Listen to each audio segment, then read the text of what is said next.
Saudação internauta, mais um vídeo aqui. Nesse vídeo a gente vai estar fazendo uma coisa um pouquinho diferente daquilo que geralmente a gente faz no canal, que hoje eu vou estar apresentando o comentário de John Ritchie, né? John Ritchie, que é um escocês, ele nasceu mais ou menos ali em 1853 e morreu em 1930, né? Então morreu bem recente, quase na era Vargas aí, né? Isso.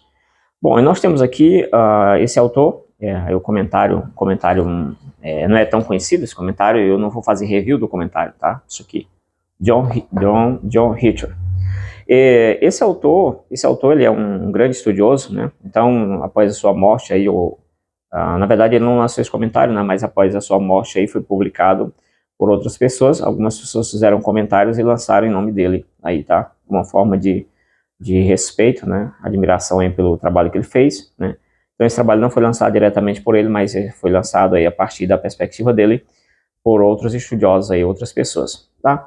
Então a gente vai estar apresentando aqui o comentário dele, deixa eu ver que isso aqui tá certo, esse aqui é o comentário de João, né? 1 João, todas as cartas de João aí.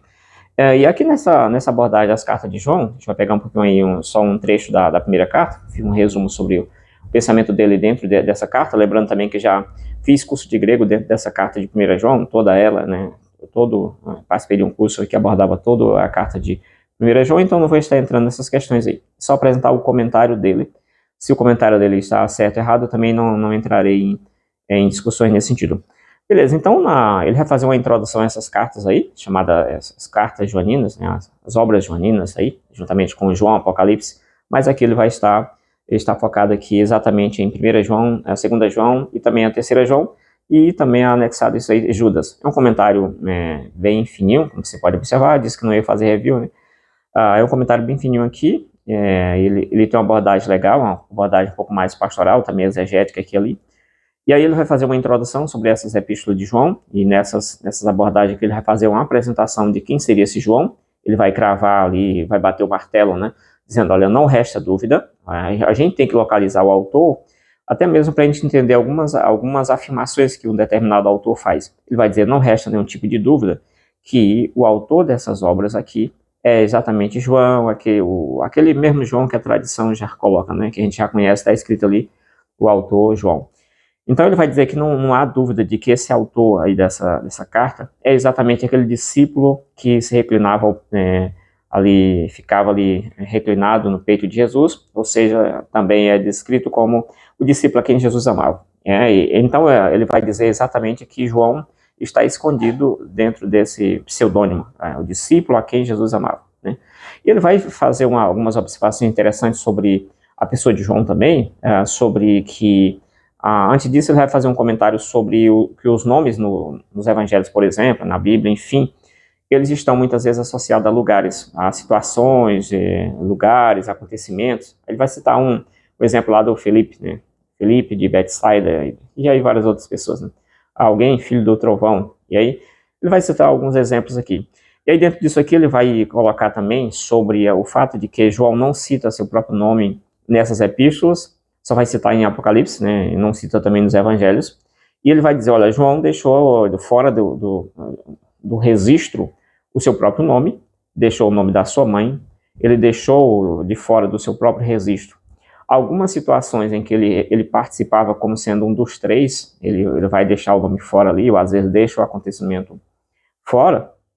Isso é uma característica de João, tá? Então ele vai colocar exatamente isso aí, assim como o João vai deixar de fora o próprio nome de sua mãe, descrito lá que ele é um dos filhos de Zebedeu, né, Salomé, e que em outro momento ele era meio que carrasco, né, assim, mais agitado.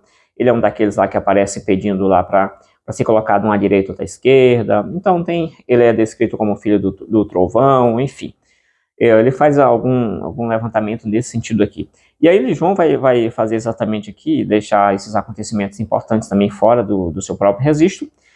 E aí, isso é uma característica importante. No caso de Apocalipse, ele não vai deixar seu nome fora porque ele recebe exatamente uma revelação pessoal e ele precisa dizer quem que ele é, né? Então, eu, João, me achei assim, tal dia, e aí eu recebi do Senhor isso, ele tem a revelação para passar, então ele vai revelar o seu nome. Essa é a argumentação típica dele. E aí, nessa questão aqui, Ele vai citar também alguns autores que lá no primeiro século, ali no segundo século, enfim, no ano de 180, no caso Irineu, o Irineu já fazia alguma observação concernente isso. Ele listei aqui alguns pontos da fala do Irineu, não quis fazer a citação, mas apenas as afirmações dele. Então, esse João é o mesmo João que reclinou sobre o peito de Jesus, é uma afirmação de Irineu, e ele também era o discípulo que Jesus amava, né? Ou seja, esse João, o escritor, ele é um discípulo de Jesus, claramente, né? E também é o mesmo autor do Evangelho, tá? Então ele vai falar exatamente que esse João, ele escreveu um Evangelho e escreveu esse Evangelho em Éfeso, tá? Escreveu um Evangelho aí. Ele vai citar também Justino Mártir, do ano 150, e aqui eu coloquei algumas coisas sobre ele, né? Algumas falas e outras vezes algum resumo, tá? Então o Justino vai dizer mais ou menos assim: entre nós, certo homem chamado João, discípulo de Jesus, numa revelação que recebeu, profetizou que os crentes passariam 1000 anos em Jerusalém. Tá? Então aqui é uma das citações que ele faz para reforçar o seu próprio argumento concernente à autoria. Ele vai citar também outras pessoas aqui, vai citar o Policarpo, vai citar o Papias, ele vai citar o Irineu, o Clemente, ele vai citar ali o Tertuliano, Hipólito, ele vai citar o Cipriano, também vai citar o Eusébio, enfim, ele vai citar uma gama de pais da igreja, a gente poderia dizer, estudiosos aí do segundo, terceiro e aí vai, século, exatamente para reforçar a sua argumentação de que esse João, incontestavelmente, é exatamente o João, o autor, aquele que a gente já faz referência hoje, tá? Tanto dos evangelhos quanto das cartas é o mesmo João, tá? Então, com essa última citação que ele faz aqui, no caso de Justino, ele está associando que esse mesmo João é o João que escreveu o Apocalipse, que teve a tal revelação no Apocalipse. Beleza? Então, feita essa primeira parte aqui, ele vai dizer que todos esses autores que eu acabei de citar, eles vão fazer algum tipo de menção a esta afirmação, a essa tese dele aí, que João é realmente o autor, é o discípulo, é o autor desses livros aqui. E aí, uma coisa que ele vai trazer que é interessante é que João, no seu evangelho, segundo ele, né, ele não vai trazer o nome de João Batista, ele vai sempre trazer como João. Aí João, né, falando do batismo, que é o João Batista lá de Mateus, por exemplo, ele vai chamá-lo sempre de João. Né? E aí ele faz um questionamento para saber se a razão dele não citar João como Batista, né, o João Batista, se é exatamente por um respeito em relação a João, dizendo, olha, o João aqui é alguém muito respeitado, muito conhecido, que eu não preciso citar o restante aqui, né, a identificação dele, é o João, que João Batista. Outro questionamento ele faz se ali havia outros Joãos importantes tão quanto, né, que precisaria ele fazer algum tipo de distinção, ou se realmente ele quer dar totalmente honra a João. Aí isso está de acordo com João 3, versículo 30, importa que ele cresça e eu diminua. Né? Isso que está registrado lá, que o próprio João Batista fez essa referência em relação a Jesus, então, nesse contexto de humildade aí, né, então João talvez esteja entrando aqui num contexto de humildade na visão desse autor. Não adianta comentar, não, mas o autor tal falou sobre isso, não, aqui é a visão desse autor aqui. Beleza? Então nós temos, sobre o pano de fundo dessa carta, nós temos que ali vão surgir muitos falsos mestres dentro da própria igreja, né, ali de dentro mesmo, né, isso aí já estava registrado ali nos escritos, né, que muitos sairiam do meio de nós, já estão no meio de nós, muitos saíram do meio de nós, enfim, muitos heréis surgindo aí. Dos grandes inimigos dos irmãos do primeiro século, que o autor vai colocar, ali do primeiro até o terceiro século, exatamente o gnosticismo. Dentro do gnosticismo, ele vai traçar aqui, fazer uma rápida explicação sobre o que seria o tal do gnosticismo, por exemplo. Ele vai falar que o Simão Mágico possivelmente seja o pai do gnosticismo, e não somente ele, mas vai ter ali um grande expoente já que atuou, né, viveu ali bem no finalzinho do primeiro século, na época mesmo de João, e que João de alguma forma teria batido de frente com ele, ou então o teria exposto uma vez, né, digamos publicamente, né, a ideia do exposto, que seria exatamente o Cerinto, né, que isso vai justificar aquela questão da apresentação de João capítulo 1, no princípio era o verbo estava com Deus, o verbo era Deus e tal, ali alguns autores dizem exatamente que ali ele estava direcionando ali um comentário para esse sujeito aqui gnóstico. Tá, beleza. A tese do gnosticismo é exatamente que toda matéria ela é má, e então o que é bom, o que é boa? A parte material é boa. E aí, se no corpo, no ser humano você teria uma parte material e uma parte imaterial, no caso a alma, enfim, o corpo ele é uma parte ruim. Esse conceito parece ser tranquilo, e aí ajuda você a focar mais na alma e tal, e está tudo certo.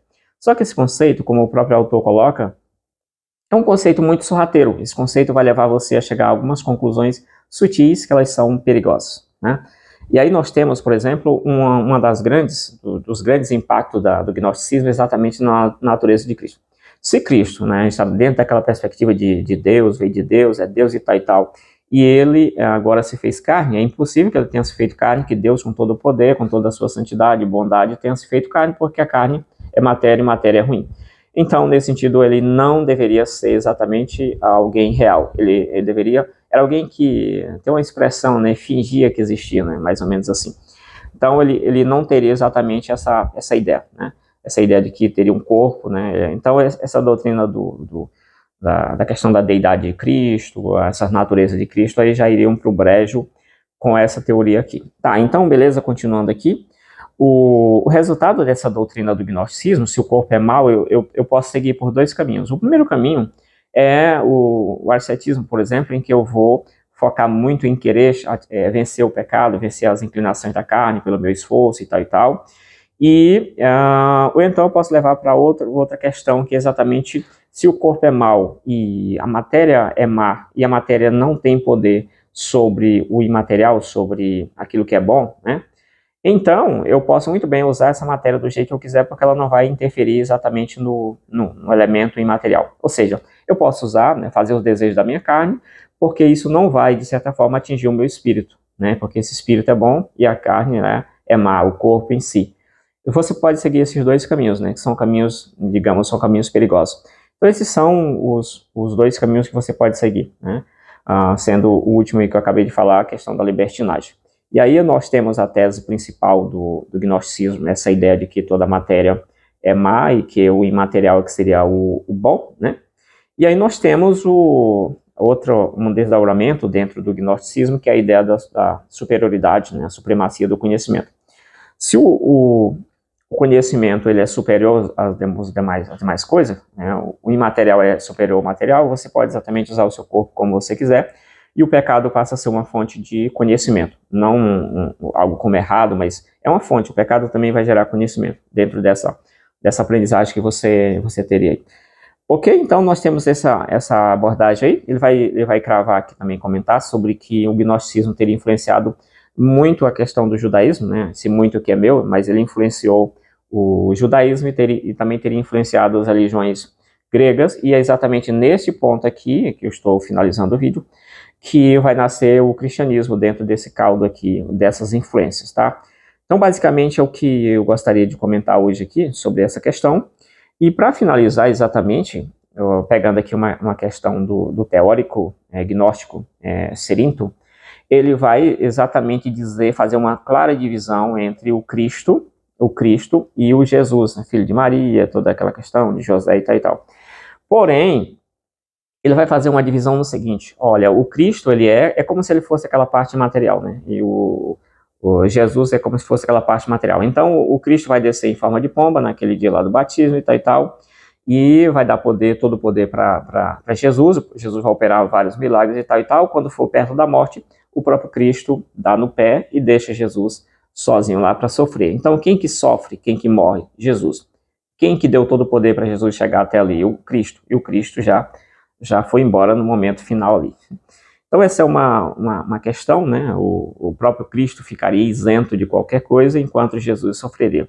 Esse foi um vídeo rápido aqui até, né, para explicar um pouquinho sobre o pensamento aqui de John Ritchie, né, que é esse autor aí que já coloquei no início para você.